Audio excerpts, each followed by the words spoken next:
يا أيها الذين آمنوا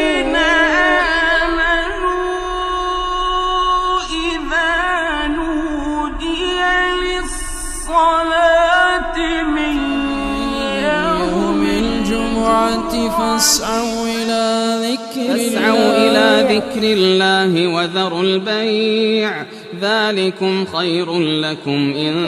كنتم تعلمون. رب العالمين، والصلاة والسلام على سيدنا وحبيبنا محمد وعلى آله وأصحابه أجمعين. ئیمانداران و خواناسانی زۆر بەڕێز، لەناو سەحابەی پێغەمبەر صلی الله عليه وسلم کاتێک حەزەتی رسول الله صلی الله عليه وسلم وفاتی کرد، بیلالی حەبەشی بانگدەرەکەی پێغەمبەر صلی الله عليه وسلم لەگەڵ ئەوەدا لە دەمی خۆشەویستی بیستبوو کە یەک نوێژ لەناو مزگەوتی سەروەردا صلی الله عليه وسلم، یەک نوێژ لەناو مزگەوتی مەدینەی پێغەمبەرە بە ئەجر و پاداشتی 1000 نوێژ هەیە لە غەیری ئەو شوێنەدا. یەک نوێژ لەناو مزگەوتەکەی حەزەتی پێغەمبەرە صلی الله عليه وسلم پاداشتی زیاترە،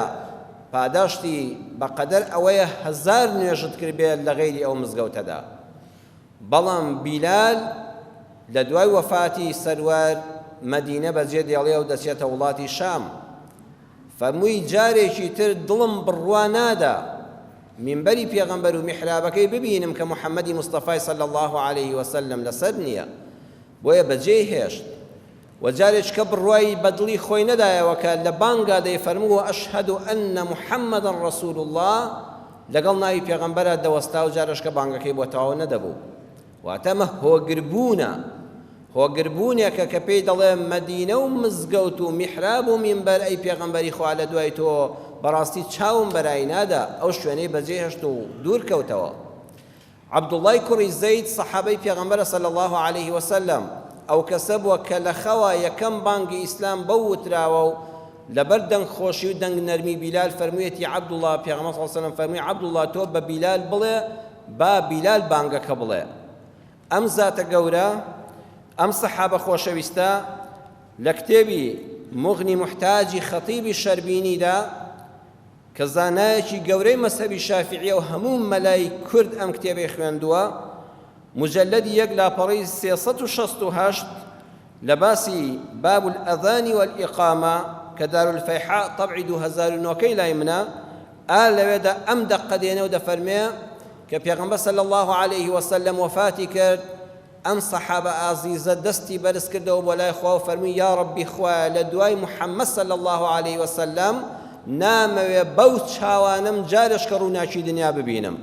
ئەو دنیا ڕووناکە کە خۆشی تێدا بوو من بەس بۆیم دەویست کە پێغەمبەری صلی الله عليه وسلم پێدا ببینم. لە دوای ئەو هیچ دیمەنێک دڵم ناکاتەوە. دەفەرمێ سوبحان الله دەست بەجێ کوێر و نابینا بوو. ئینسانێک بگاتە ئەو هۆگربوونەی بە کەسێکی ترەوە، ڕووناچی و خۆشیەکانی دنیام بە تۆوە دەوێت. ئەگەر تۆی تێدا نەمای ئیتر چ دیمەنێک چ شتێکی جوان هەیە لە دنیادا دڵم بکاتەوە، خوای گیان ئەمانەتی چاوم لێ وەرگرەوە. دایک و باوک لە لووتکەدان بۆ خۆشەویستی بۆ منداڵەکانیان هیچ شتێ وەکو جەرگ نییە. کورد فەرموویەتی جەرگ ئازاری هەیە بەڵام بێزاری نییە. بەڵام لە ناو منداڵەکانیشدا ئینسان جاری وایە هۆگری مناڵێکیان زیاتر دەبێت. بە تایبەتی ئەگەر مناڵێک بچووک بێ و دایکی مرد بێ، باوکی زیاتر لە ئامێزی دەگرێت، چونکە مناڵەکە دایکی نەماوە باوکی زیاتر هۆگر دەبێ پێوەی. مناڵێک کە نەخۆش بێ، باوک و دایک زیاتر هۆگریان بە مناڵێکەوەیە کە نەخۆشە، کە نوقسانیەکی هەیە.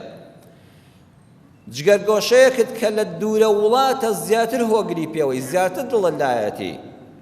مناڵی بچووکی پاشەبەرە کە ئاخر مناڵت دەبێ، هەمووتان جەنابتان ئەوە دەزانن لە هەموو مناڵەکان زیاتر ئینسان هۆگری دەبێ. ئەو مناڵی کە لە دوای هەمویان لەدایک بووە زیاتر نازیە درێتی، زیاتر مناڵەکە ئولفەتت پێوە دەگرێ. ئەوە شتێکی بەرچاوڕوونیە. لە قورئانە خوای پەروەردگار باسی ئەوەمان بۆ دەکات بە لەدەستچوونی هەر خۆشەویستێک ئینسان زەبرێکی دەرونی بەردەکەوێت. زەبری دەرونی بە عەرەبیەکەی پێڵەن سەدمە، سەدمەیەکی نەفسی بەردەکەوێت کە جاری وایە لە دڵ دەدا جاری وایە لە کۆیلی مێشک دەدا و مێشک تەحەمولی ناکە لە قورئانی پیرۆزە ئاماژە بەو عەتف و سۆز و زەبرە دەرونیە کراوە خوا باسی ماڵی یعقوب پێغەمبەرمان بۆ دەکات لە سوورەتی یوسوفە کە دەفەرمێت دوای ئەوەی یوسف خرایە بیرەوە و پاشان بوو بە عەزیزی میسر و پاشان گرانی هات و دواتر چوون گەنمی دانێ و براکانی بنیامینیشیان برد و بنیامین بە هۆکارێک کە فێڵێکی تێدا کرا گل درایەوە لە لای براکەی کە یوسف بووناسیەوە ئەم بەسەراتە درێژ ناکەمەوە دەگەینە ئەو شوێنەی کە یەهوزای برا گەورەشیان وتی منیش ڕووم نایە بێمەوە بەرچاوی باوکم کە بە یەک کەڕەت خەبەریان بۆ هێنایەوەتیان بنیامین گیراوە برا گەورەکەشمان نەهاتەوەتی بەخوا ڕووم نابێمەوە لای باوکم چونکە بنیامینمان بە ئەمانەت وەرگرت و کاتی خۆی یوسفیشمان ئەوالێ کرد قورئانی پیرۆز دەفەرمێ وتولى عنهم وقال يا أسفا على يوسف يعقوب فرموي يا أسفا على يوسف دڵ تەنگیەکی سەخت و هەرە ناڕەحەتم بۆ یوسف ئای یوسف چەند ناڕەحەتم لە دووری تۆ ئای چەند خەفەتخان بووم وابيضت عيناه من الحزن فهو كظيم قورئان دەفەرمێ چاوی گلێنەی چاوی سپیایی بەسەردا هات من الحزن لە خەم و خەفەتە فهو كظيم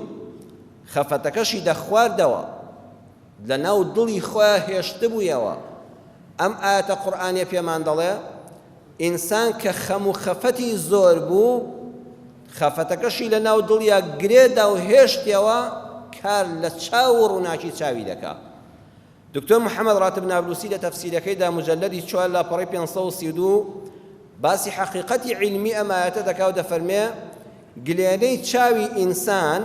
کە بینینی ئەم پشتانە بە گلێنەی چاو دەبینین ئەو گلێنەیە لە ناو لەشەوە بەهۆی چەند مولولەیەکی باریکەوە خۆراکی بۆ دەچێت کاتێککە ئینسان خەفەتێکی قورسی هەیە مەراقێکی قورسی هەیە سەدمەیەک و زەبرێکی دەرونی لێی دەدا لە ناو دڵیشیە شاردوویەتیەوانە و حەدەی خواتەوە ئەو مولولانە تەسک دەبنەوە خواردنی پێویست بۆ گلێنەکە نانێرن حتا سەرنجام ئەو ئینسانە کوێردەبوو نابینا دەبێت هەروەکو لە فەرەحیدا ئینسان ئەو وەختانەی دڵی خۆشە زۆر مەسرور و کەیف سازە چاو ڕووناکتر دەبێت چونکە مادە خۆراکیەکان بۆ گلێنەی چاو زۆرتر دەڕۆن بۆ یەک کوردەواری خۆمان بابوو باپیرانی من و تۆ زۆر عاقڵ بوون کە یەکێک خۆشەویستێکی لە سەفەر دەگەڕایەوە پێیان دەوت چاو و دڵت ڕۆشن ئەها چاوت ڕۆشن چاوت ڕوون فعلەن چاو ڕوون دەبێتەوە بە کەیف خۆشی بەڕاستی چاویش لەدەست دەچێت بە حوزن و خەم و خەفەتێک کە لە ناو دڵا کۆبووەتەوە حەزەتی یعقوب سەلامی خوای لەسەر بێت لە دووری یوسفا چاوەکانی لەدەستدا پێیان وت قالوا تالله تفتأ تذكر يوسف حتى تكون حرضا أو تكون من الهالكين وتیان باوکە گیان تۆ بەردەوام هەر یوسفتا ئەوەندەی باس دەکەی تا تووشی دووشت دەبی حەرەضەن یعنی نەخۆشیەکی پەککەرت توش دەبێت ئینسان کە خۆشەویستێکی لێدا بڕا مەفقود بوو نادیار بوو مناڵێکی لێ دوورکەوتەوە بە تایبەت ئەگە مرد و خۆشەویستەکەی خرایە گۆڕەوە تووشی دوو حاڵەت دەبێت قورئان ئەو قسەی تەصدیق کردووە حەرەضەن نەخۆشیەکی وا لە پەل و پۆت دەخا ئینسان تووشی ئەنواع نەخۆشی کوشندە دەبێت ئەو تەکونە من الهالکین یان دەمرێ یعنی جاری وەک تووپڕ ئینسانەکەش دەمرێ یان نەخۆشیە قورسەکان ڕووی تێدەکا بەهۆی ئەو لە دەستچوونی خۆشەویستێ و ئەو زەبرە دەرونیەوە یان دەیمرێنێ قال إنما أشكو بثي وحزني إلى الله سورة يوسف آياتي 86 حضرت يعقوب فرموي رولا كان بزانا إنما بو حصرة براستي من شكواي بثي وحزني دوشت هي القرآن بث وحزني باس كدوا بث واتا دڵتەنگێکی هەرە زۆرم هەیە دڵتەنگیە کە یەکجار زۆرە بەس بەمانەی بڵاوبوونەوەش دێ واتە شتێک کە حەز دەکەی خەریکە مانجەڵێکە و دەتەقێ و پێویستی بە تەنفیس هەیە من ئاوا لە دڵی خۆما پڕم لە خەم و خەفەت و حوزنی خەفەتی ڕابردووشم بۆ یوسف بەردەوام لە دڵما دێ و دەچێ ئەوە بنیامون و یەهوزاش هاتە سەر واتە خەفەتی تازە خەفەتی کۆنیش دەکولێنێتەوە هەموو منوێ بۆەوە بەڵام هەمووی ڕەوانەی لای خوا دەکەم لە بینی خۆم و خوادا باسی دەکەم. زانایان دەڵێن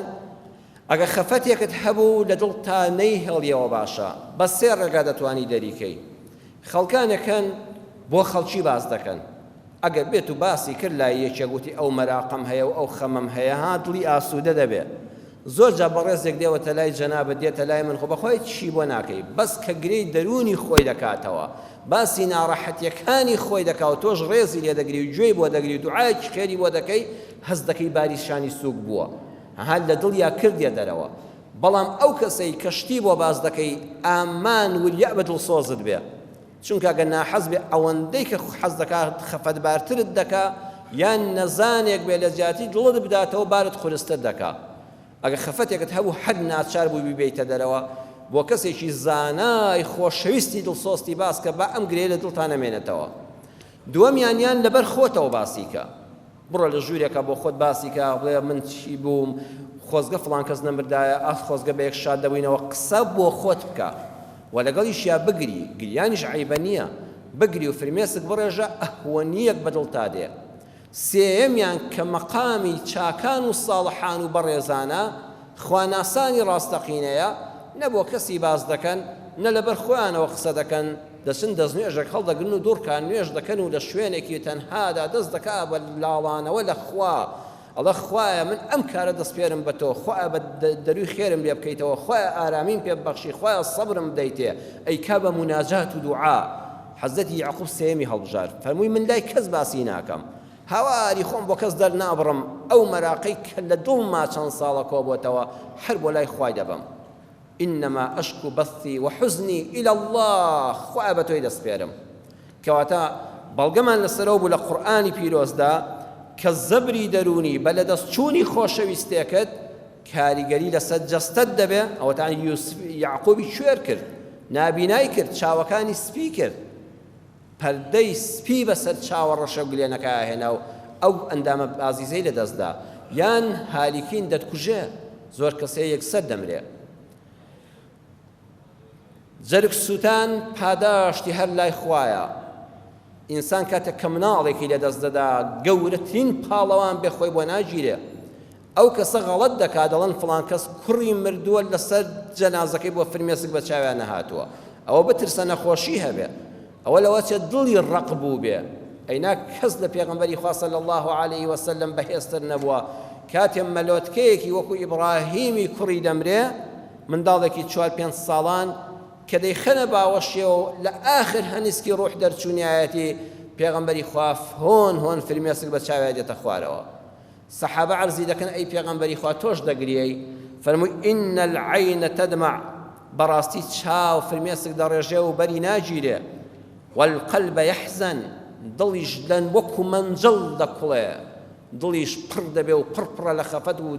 لە ڕێی خەفەتی دڵەوە دەیداتە چاو لە فرمێسکی چاوە دێتە خوارەوە. بەڵام ئەوەندەمان هەیە ولا نەقول إلا ما يرضى ربنا، شتێک ناڵێن کە خوا پێی ناڕازی بێ، شتێک ناڵێن و شەیەک لە دەممان دەرناچێ کە ئەڵڵامان لێ بڕەنجێ. يا إبراهيم وإنا بفراقك يا إبراهيم لمحزونون، ئیبراهیمی خۆشەویستم بەڕاستی بە مردنی تۆ هەموو زۆر خەمبار بووین، بەڕاستی خەم لەسرم کۆبەوە. ئیمامی بوخاری بە ژمارە فەرموودەی 692، ئیمامی موسلیم بە ژمارە فەرموودەی 62 هێناوێتی.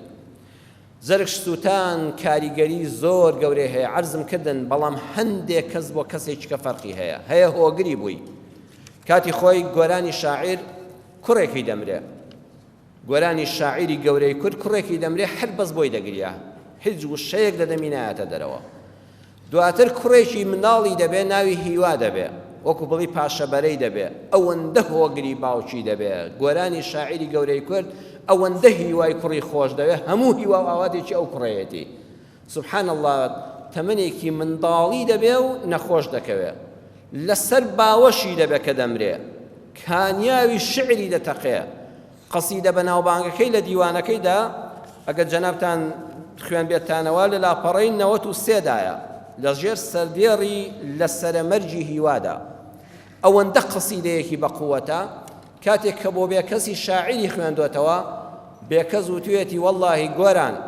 دڵم نایە بڵێم خۆزگە کوڕێشکەشت بمردایە بۆ یەک قەسیدەیەکی جوانی ئاوات دانایە. جا یەک کۆپلەتان لە قەسیدە درێژەکەی لە سەرمەرگی هیوادا عرض دەکەم کە ئینسان چۆن زەبری دەرونی وای لێ دەکات ناخی خۆی هەڵڕشتووە. کاتێ هیوای کۆرپەی لە باوەشایەتی و خەریکی هەنیسکی ڕوح دەرچوونە پێی دەڵێ توخوا بەو جووتە چاوە شینانە ئاخر نیگاتە تێر بۆم بڕوانە با بە کڵۆڵی بە ڕۆڵەڕۆیی کە دانیشتم کەس وەختی بێتۆیی بەیادی دوو گۆمی بێبن کە هۆگریان بوو ماسی ڕۆحی من هۆن هۆن فرمێسکم بڕژێتە داوێن فرمێسکی تا سەر جەرگ و دڵتاوێن هیوا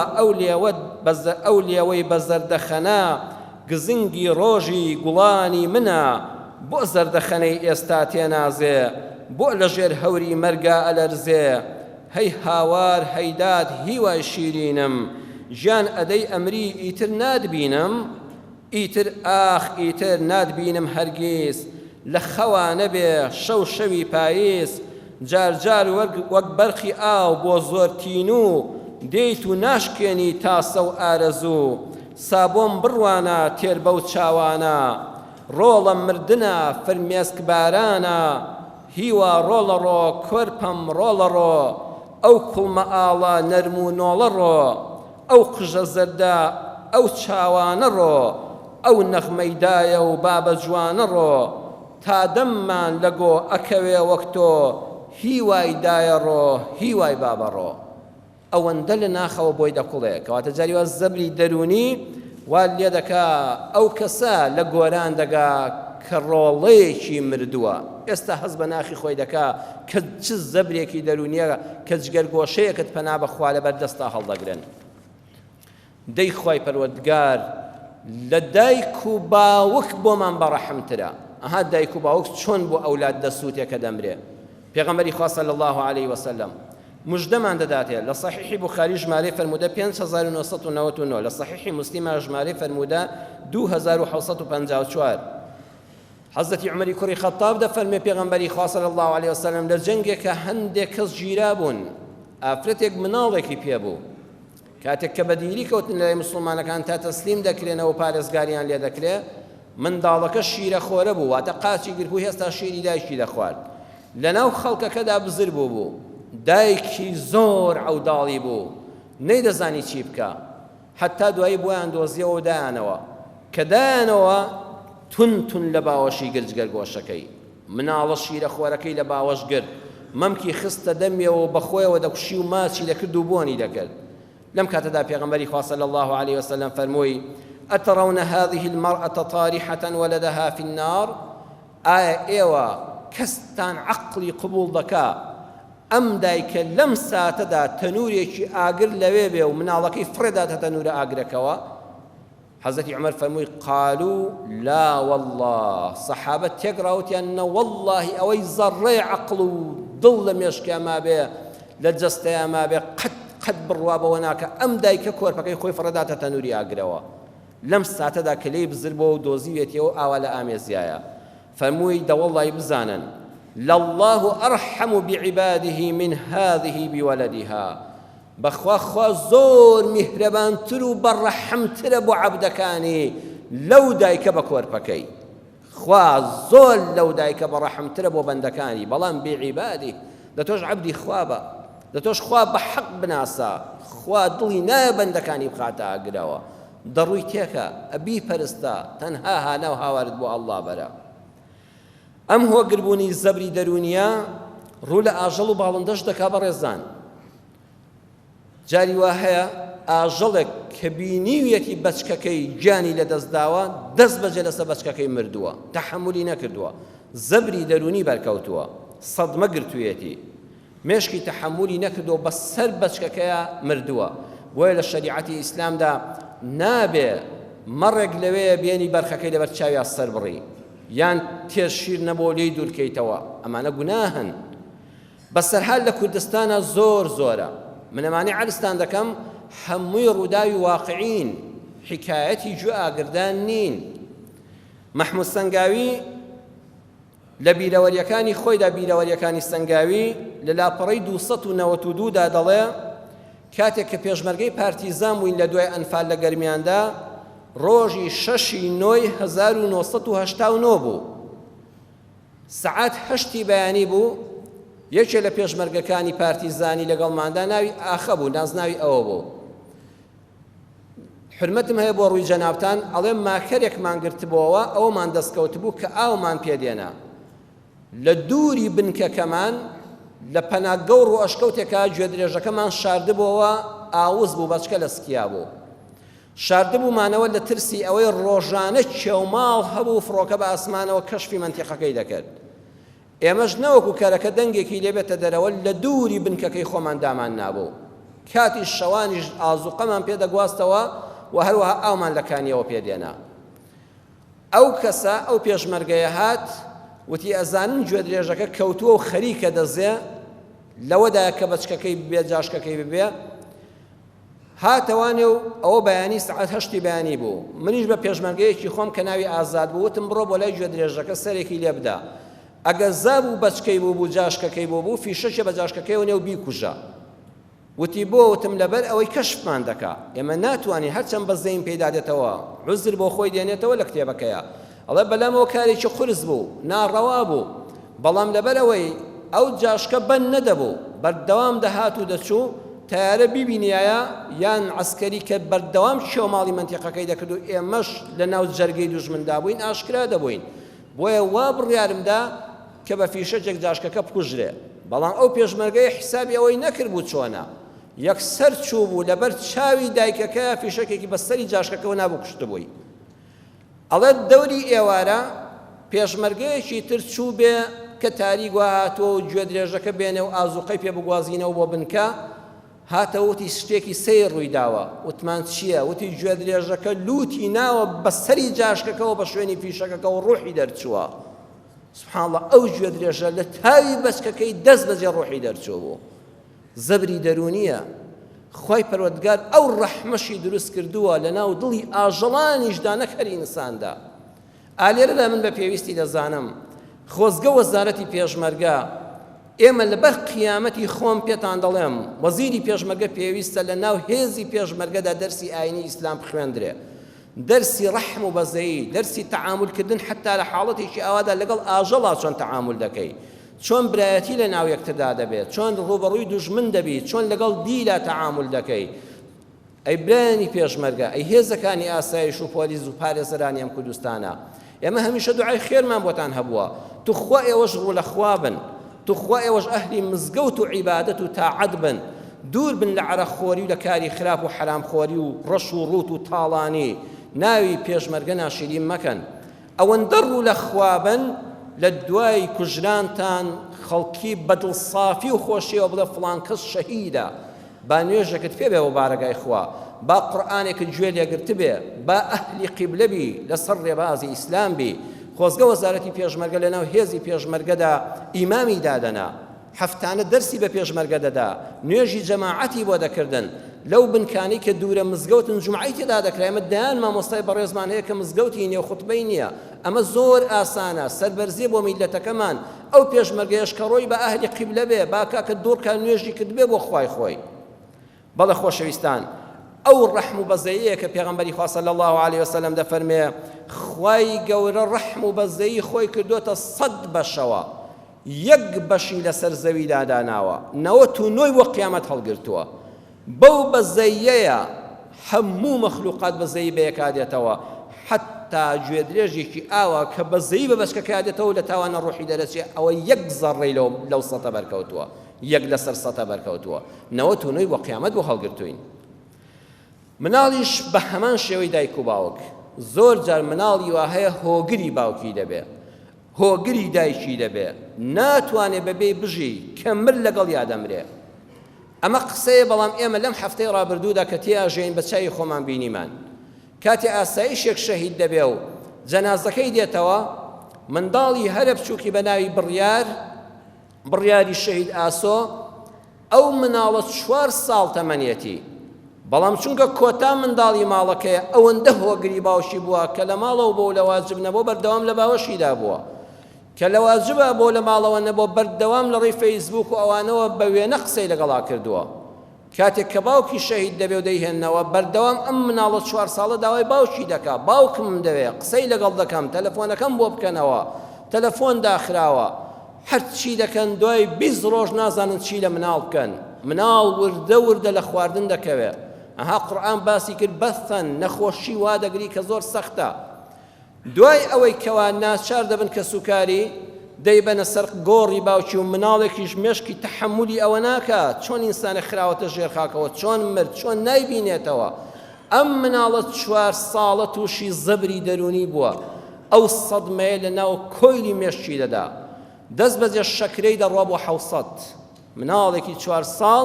شەکرەی دەچێتە پلەی 700 لە تاوی باوکیدا واز لە هەموو خواردن و خواردنەوەیەک و خۆشیەک و مناڵانێک دێنێ حتا بۆ 2000 چاوەکانی لێک دەنێ و دوای چەند شەوێک لە خەستەخانە ڕوحی بەرەو لای پەروەردگاری بەرز بووەوە بەڵێ ئەمە مێژووە پێویستە ئێمەی موسڵمان مێژووی خۆمان و نەتەوەکەمان بنووسینەوە پێویستە ئەم ڕووداوە باز بکرێ مامۆستانی مزگەوت باسیکەن ئێمە چەندین ڕووداوی وەکو بڕیارمان هەیە گەلێ بڕیار لە تاوی دایک و باوک و هۆگربوونی گیانی لەدەستدا تەنها 2 ڕووداوتان عرض دەکەم ئەمانە هەموو لە کتێبان نووسراون مامۆستا مەلا ئەحمەدی شەریعە لە کتێبی پایزەبرای خۆیدا لە بەرگی 1 لاپەڕی 102 دا دەڵێ ساڵی سیەکان لە شارباژێر لە قەزای چوارتا لە گوندێکە ئافرەتێک کە تازە شووی کردبوو دوای ئەوەی مناڵەکەی بوو مێردەکەی وەفات دەکا مناڵەش شیرە خۆرەکەی بەخێو دەکات تا لە شیر دەبڕێتەوە تەمەنی دەبێتە 2 ساڵ بە نەریتی کوردەواری ئەو کاتە و کات گرانی دەبێ ئەڵێن ئافرەتێکی جەحێڵ و جوان چی لێ بکەین شوو بکاتەوە باشە بەڵام ماڵی کابرای زاوای تازە ئەڵێن ئێمە ئەم مناڵە بەخێو ناکەین بەیانی شتێکی لێ بێ عیبدار دەبین و ئێمە هەر ژنەکەمان دەوێ مناڵی خەڵکمان بۆ چییە بۆیە لای ماڵی باپیران و مامەکانی دەیهێڵنەوە شاهد حاڵی ئەو بەسەر هاتە کە هەندێکیان ماون و بۆ مامۆستایان جێڕاوەتەوە ئەڵێم مناڵ کە زانی دایکی دەگۆڕن و دڵی خەبەری دابوو دایکی دەڕوا بە هیچ شێوەیەک کراسەکەی دایکی بەرنەدەدا بە هەموو شێوەیەک ئامێزی پێدا دەکرد کاتێک کە دایکیان گۆڕی و بەبووکیان بەرد مناڵ دەستی کرد بە گریانێک ژیر نەدەبەوە پیاوێکی وەکو بەڕێستان بینی گۆزەشکاوێک هەیە بنی گۆزەکە ماوە جوچک و مری شگاوی تیا دەخۆنەوە ئاوی تێ کرد و بردی وتی وەرە سەیری دایکت کە مناڵ کە پێشتر ئاوێنەی نەدیوە وێنەیەکی دەبینی وەیە زانی دایکێکی ماچی دەکرد دەستی بۆ دەبرد لە باوەشی دەگرت هەموو جار کە دەگریا بەو بنە گۆزە ئاوەشیریان دەکردەوە بەڵام مناڵ وردە وردە لە خواردن دابڕا بەداخەوە هەڵەی نەریتی کوردەواری و دوور لە دینی کەسێک نەبوو پێیان بڵێ دەبێ ئەم مناڵە دایکیدا نەبڕێ بەم تەمەنە مناڵ وازی لە خواردن هێنا وازی لە خەوتن هێنا دوای 1 مانگ پووکایەوە و ئەمجا مرد گیانی لە دەستدا لە تاوی دایکی ئەڵێ مناڵێکی 2 ساڵە ئەمە دەزانێت بەڵام مناڵ لە تەمەنی 2 ساڵیش کەمتر ئەمە دەزانێت لە دەشتی کۆیە لە گوندێکی دەشتی کۆیەدا ساڵی 2006 تەمەنەکەی نزیکە مدەکە ساڵی 2006 ژن و مێردێک کە ناکۆچی خێزانیان بۆ دروست دەبێ و مناڵێکی 4 مانگیان دەبێت 4 مانگ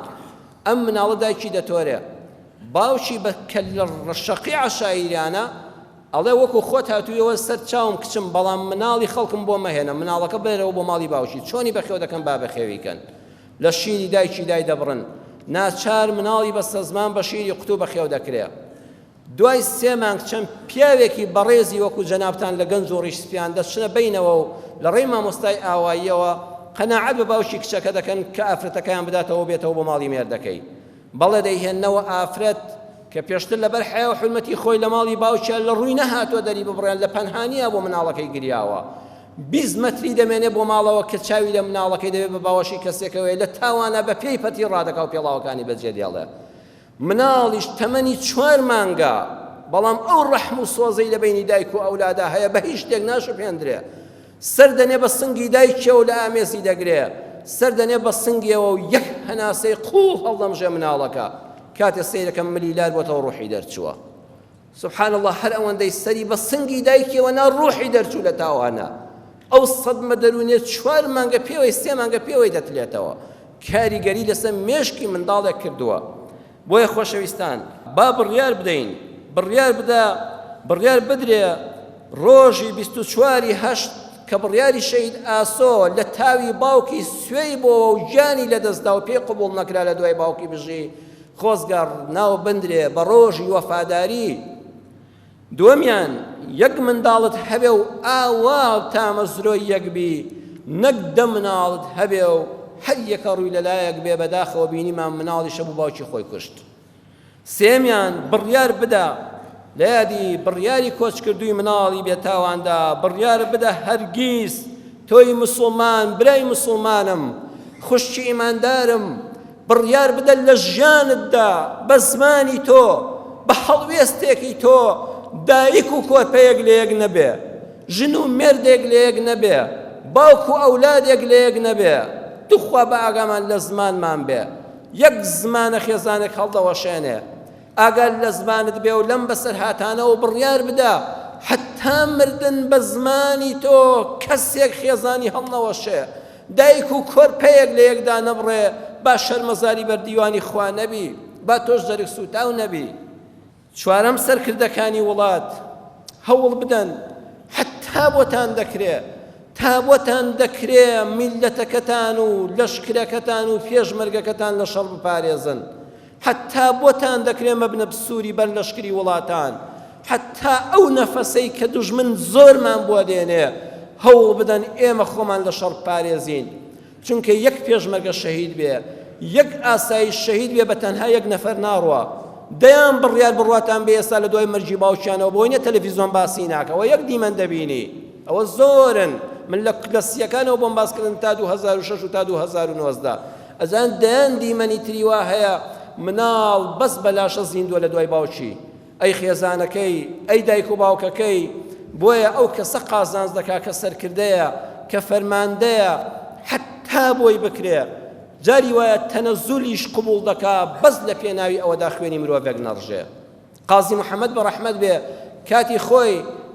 بۆیە کورشان نازی پێوە دەکا ئامادە بوو سەری خۆی ملی خۆی بە پەتی قەنارەداکا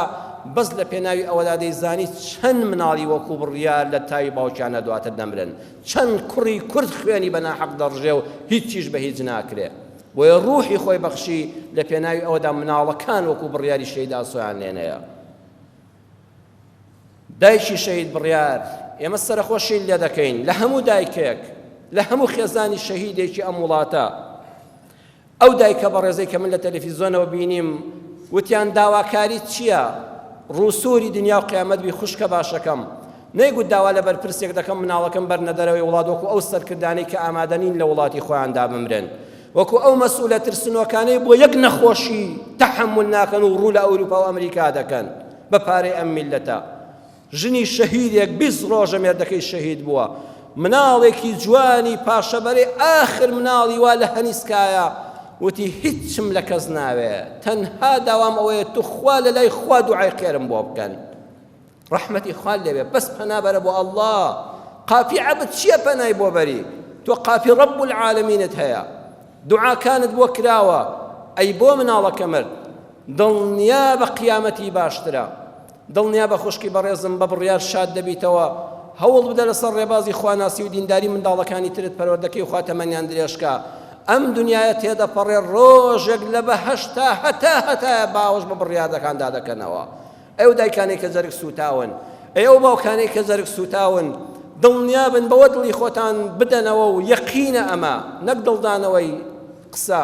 یەقینە ڕۆژێک لە بەهەشتا ئامێز بە منداڵەکان تادا دەکەنەوە، دەرگای بەهەشتان بۆ دەکەنەوە. دووەم زۆر جار مردن گەورەترە لە ژیان، بڕیارێک ئەگەر بژیایە و چاک ببوویایە و گەورە ببوویایە ڕەن بە هەر وەک ئینسانێکی ئاسایی بژیایە، بەڵام مناڵێکی 4 ساڵان ئەو هەموو پەرۆشەی خەڵک، ئەو هەموو فرمێسکە، ئەو هەموو ڕێز و حرمەتە، حتا ئێستا 2 خوێندنگای بەناوەوە کراوە کە شتێکی هێستا کەمەوە دەبێت زیاتریش بکرێ، چەندین منداڵ ناویان بنێ بڕیار بەڵکو مناڵێکی ئاوا ساڵح و بە وەفا بن بۆ دایک و باوکیان. ئەو مردنەی زۆر گەورە بوو، ئەبێ دایکی بەوە دڵی خۆش بێ چ سەرکردەیەک لەم وڵاتەدا بمرێ لەگەڵ ڕێزم بۆ هەموو مردوویەک باوەڕ ناکەم تەعزیەکەی ئەوەندە قەڵەباڵغ بێ، ئەوەندە خەڵک بۆی بە پەرۆش بێ، کەواتە دوعای مسڵمانان بۆ تۆ گیرا بوو وانە زانی دوعات بۆ نەکراوە، مردنی کوڕەکەس شەرەفمەندی بوو بۆ خۆی و پاشان بۆ تۆ ئینشاءالله خوا پاداشت دەداتەوە پێشاد دەبێەوە. داواکارم لە خوای پەروەردگار یا ڕەبی خۆیان ڕەحممان پێ بکەی یا ڕەبی خۆیان ڕۆڵەی ئێمە و هەموو مرۆڤی سەرزەوی پارێزی یا ڕەبی خۆیان جەرگ سوتاومان نەکەی بۆ ئەولادەکانمان خۆیان ڕۆڵەکانمان مەحفوظ و مەحرووزکەی عەقیدە و دین و ئیمان و ڕۆشت و ئەخلاقیان پارێزی یا ڕەبی خۆیان کوردستانیشمان پارێزی یا ڕەبی خۆیان ئەم پارچەی کوردستانمان پارێزی هەموو سەرزەوی لە شەڕ و شۆڵ پارێزی یا ڕەبی خۆیان شەڕ و فیتنە و کوشتن یا ڕەبی خۆیان لە هیچ شوێنێکی ئەم سەرزەوێدا ڕوونەدا یا ڕەبی خۆیان ئێمە ماڵ و حاڵمان لێ تێک نەچێ ئەوانەش شەهید بوون لە پێناوی ئەو وڵاتەدا یا ڕەبی خۆیان خۆت بە بەهەشتیان شادکەی سەبووری کەسوکاریان بدەی سەبووری هەموو ئەو کەسانە بدەی کەوا هاوسەریان لەدەستداوە مێردیان شەهید بووە و مردووە مناڵی جگەرگۆشەی وەکو کاکە بڕیاریان لەدەستداوە خۆیان خۆت سەبووریان بدەی یا ڕەبی خۆیان ئەوەی نەخۆشە شیفای بەخێری بۆ بنێری یا ڕەبی خۆیان ئەوەی نەخۆشە شیفای بەخێری بۆ بنێری ئەوەی دڵ بەخەمە خۆیان دڵی خۆشکەی ئەوەی لە قەوماوە بە هانا و هاواریەوە بێ ئەوەی هانات بۆ دێنێ و شکوای دڵی خۆی بەزلای تۆ دەکا یا ئەڵڵا وەکو یعقوب بە ئەولادەکانی شادکەیەوە وەکو یعقوب خەمەکانی لەسەر لابەری وەکو یعقوب پێغەمبەر چاوەکانی ڕۆشن کەیتەوە بە بینینی ئازیزەکانی یا ڕەبی خوا دەرگای ڕەحمەتی خۆتمان هەمیشە لێ بکەیتەوە بەکردەوە خراپەکانی خۆمانمان لەگەڵ نەکەی آمین آمین والحمد لله رب العالمين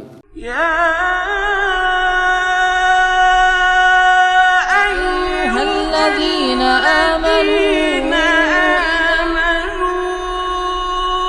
إذا نودي للصلاة من يوم الجمعة فاسعوا إلى ذكر الله وذروا البيع ذلكم خير لكم إن كنتم تعلمون